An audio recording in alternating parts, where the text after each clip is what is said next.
this point, let's switch gears. I'm thrilled to introduce our next presenter, actress, director, patient advocate. Ladies and gentlemen, please welcome Miss Eileen Grubba.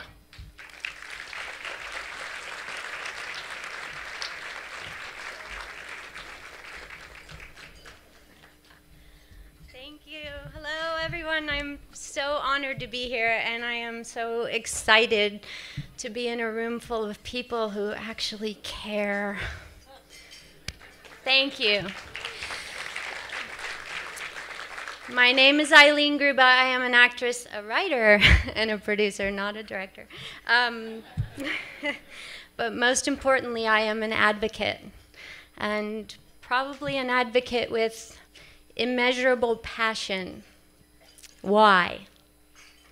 I was one of those children with a rare illness that no one knew what to do with. Perfectly normal until the age of 4. And suddenly in one day, I went from running through a park to not being able to feel my legs. By the end of the evening, I couldn't even sit up in the bathtub. My parents rushed me to a hospital, and no one knew what to do there either. Soon I was strapped into a gurney, stuck in an ambulance, sent to a bigger city, a bigger hospital, more specialists, and still no one knew what the problem was or what to do, but it was slowly shutting down my body. I remember looking up at my mom's face and asking her why her eyes were watering. I remember the terror of being ripped out of her arms and stuck in intensive care and hooked up to horrible machines that hurt me. I remember grabbing my dad by the neck and begging him to get me out of there. I said, "Daddy, they're trying to kill me. Not just with all these needles, but did you see the food they're trying to make me eat?"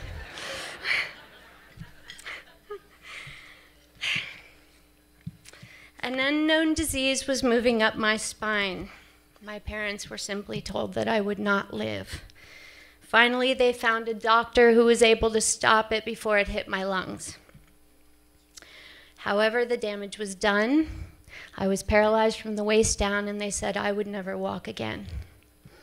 My incredible mom, with 8 children to feed, took part of her grocery money, and year after year took me to doctor after doctor, trying to find anyone who could do something, anything. Doctors gave up hope, but we never did. Many of them called my recovery a miracle. I called it really, really, really wanting to be a cheerleader. And I did. I was the captain of the cheerleading team.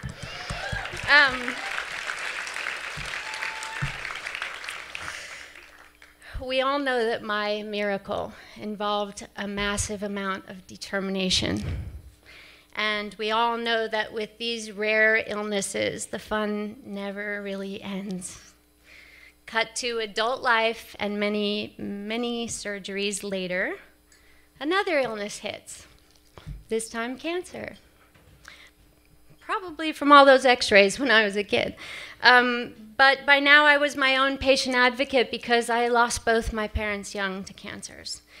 And so the one thing that I knew was that I had to find the best doctors in the world now. And I am really grateful that those doctors were on the ball, because while they were dealing with simple thyroid cancer at MD Anderson Cancer Center, they discovered that my family has yet another rare genetic defect called Lynch syndrome. It causes very aggressive cancers and explains my mom's early death. But don't worry, because I've figured out how to conquer that one too. I'm not kidding. Needless to say, I know that where there is a will, there is a way. Not just the patient's will, the doctor's will. I have been surrounded by doctors all my life. And in my experience, usually when a rare case walks through the door, a lot of them don't know what to do. But there are some very extraordinary exceptions. If it weren't for the brilliant doctors who took the time and the care to focus on my rare illnesses, I really, truly would not be standing here in front of all of you today. It is truly rare when you find that gem, the physician who cares, who goes the extra mile, or in my case, the extra 1,000 miles, to try to understand the whole you, the whole problem, the doctor who takes the time to explore the total impact that your disease is having on your body, your spirit, your family, and your life. The purpose of the Champion of Hope Award is to recognize the extraordinary, the miracle workers, those who are moving mountains, innovating, thinking outside the box, and forever raising the bar. We are honoring the passionate, committed superheroes who become a partner in your fight against these rare conditions. I am honored to give the next Champion of Hope Award to an extraordinary medical caregiver. Dr. John Carey treats patients with trisomy 18, 13, and other related chromosomal disorders that threaten the lives of infants who are born with it. Trisomy patients are challenged with heart defects, kidney defects, malformations, seizures, and central apnea where the brain does not tell the body to breathe. Not only does he treat these special children, but he also co-founded SOFT, which is a volunteer support organization for families struggling with the management of these deadly symptoms, to help them understand the illness and to educate their physicians on the latest diagnosis and treatment regimens available for this community. He catalyzed discussions around the world regarding care for these challenged children, working closely with researchers studying the disorder, and has totally committed himself to becoming an educated expert for this rare condition. He is a compassionate, knowledgeable caregiver for the trisomy community in need, recognizing that it is as frightening for the parents as it is for the child. Dr. Carey has created a lifeline for these patients, and as a result, trisomy patients and parents have a global family, global connections, and progress in the treatment for this disorder. He is one of those rare doctors, an expert in his field, caring, compassionate, committed to excellence and innovation, making him a true champion. Ladies and gentlemen, please welcome to the stage our next Champion of Hope, Dr. John Carey.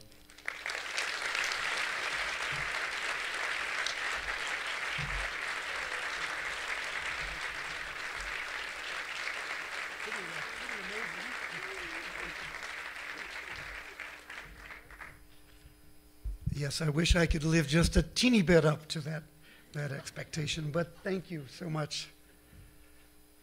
So it is really, truly an honor and an incredible privilege for me to receive this recognition in the name of hope, advocacy, especially as a medical caregiver. I'm particularly touched in that SOFT, an organization with whom I've worked for more than 30 years, an organization that changed me as a physician more than any other influence in my career, nominated me for this award. I would like to acknowledge Ann Barnes, who helped nominate me from SOFT, who's actually in the audience tonight. I'm humbled to be here, humbled at several levels. Let me name a few. I'm sharing the spotlight with three of my heroes. Francis Collins, who's truly been a champion for patient advocacy long before the president nominated him as the NIH director. Rick Guadati, who has done more for removing stigma in persons with visible differences than anyone I know. And Steve Groft, who has led a remarkable effort for years to create a medical and scientific agenda at the national level for rare diseases. Again, I'm humbled to be on the podium, even in various forums, with these fellow advocates. I'm humbled as well because I'm being honored tonight, by my mentors, my teachers, the support organization for trisomy 18, 13, and related disorders. SOFT represents for me the ultimate metaphor for something I consider sacred, the relationship we as caregivers have with our patients. While in all humility, I may not always succeed in honoring this connection, I strive to reach it. I've had the privilege to help care for children and families with genetic conditions since the beginning of my pediatric residency. I've also had the opportunity to work not only with SOFT, but also with the Genetic Alliance and a number of other support groups. But I must say that no one, no professor, no scientist, no doctor in my 45 years since I began medical school has inspired me as much as my patients and the families and kids of SOFT. Families of children with trisomy 18 and 13 and the related rare conditions have a particularly unique plight. They have to unite the care of a person with a disability and chronic medical condition with the high prospect of early infant death. Their ability to accomplish this union, this marriage, if you will, represents a role model for me as a person and as a physician. I became involved with SOFT at its beginning. Chris Halliday, the founder of the organization, is the mother of Carey, a 2-year-old girl with trisomy 18, when we met and she became my patient in 1979. Chris recognized that there was a need for families with these serious medical conditions to have a network to provide up-to-date and connections with fellow travelers. This was a time when the development of patient advocacy groups for genetic conditions was barely at the beginning. There was no internet. Some of my colleagues at the time were skeptical of the role of, quotes, these groups during the 1970s and even into the 80s. Chris and I worked out that I would refer families to her with infants who I would encounter in my role as an attending pediatrician at Primary Children's Hospital. The first such family I met in August of 1979, I can recall in detail. I first had a hesitation to refer the family to Chris because I was afraid maybe this would generate, quotes, false hope. I've realized over the 34 years of my connection with SOFT and many parents that there is, in fact, no such thing as, quotes, false hope. These two words do not go together. Hope is never false. To my other medical colleagues, there's no such thing. Once I connected Chris with the family of this young lady, I began to experience a kind of magic that I had not encountered before as a doctor. I've witnessed this particular magic that changes the experience of isolation that family connections between two parents of a rare condition have over and over again, and I never lose all of its beauty. SOFT grew after that, and 8 years later at the first conference in Salt Lake City, the organization blossomed. Now there are thousands of families around the world, and in recent years, even more connections through the internet and social networks. What little I knew at the time in 1979, this underscores what I said in the beginning, these were my mentors. I'd like to close with some words that resonate for me in the context of discussing advocacy, inspiring hope, and developing strategies for rare diseases. An eminent physician, Francis Peabody, in talking to the medical class of Harvard in the mid-1920s, said, quotes, "The secret of the care of the patient is in caring for the patient." Finally, a few words written by the haiku poet of the 18th century, Busan. Please forgive my oversimplistic metaphor, but our patients who die at a young age are like cherry blossoms. They come, they give us singular beauty, and they go. The words of Busan.